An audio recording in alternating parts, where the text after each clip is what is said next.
सुटा में नाच बचपन तोहर उमरिया काच गे छोड़ी न सुन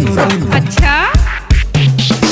एल छोड़ी और के सुटा में नाच बचपन तोहर उमरिया काच है वीडियो बनैबो हम अपना मोबाइल में गया अपना मोबाइल में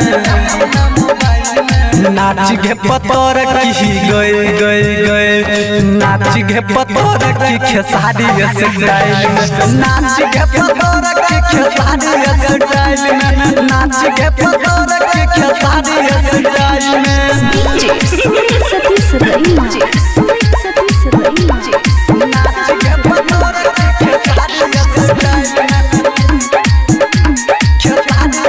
presented by Anulia Recording Studio। छोटी टंगड़ी से घघड़ी उठा के दिखाबै सही सही अपन कमरिया हिलाबै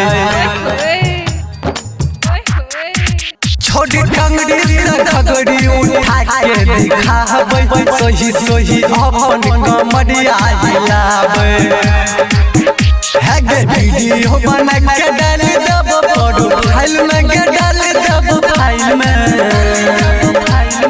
नाच के पतोर की गए नाच के पतोर की खेसारी स्टाइल में नाच के पतोर की खेसारी स्टाइल में नाच के पतोर की खेसारी स्टाइल में सतीश रईमा नाच के पतोर की खेसारी स्टाइल में presented by Anulia Recording Studio। छोड़ी विवेक दीवाना के मन ले तू कहल डाल देबो फेसबुक पे हो जेबे वायरल के छोड़ी सब छोड़ी विवेक दीवाना के मन ले तू कहल डाल देबो फेसबुक पे हो जेबे वायरल आगे देखे में तू सुपर हिट लागे छै स्माइल में के लागे छै स्माइल में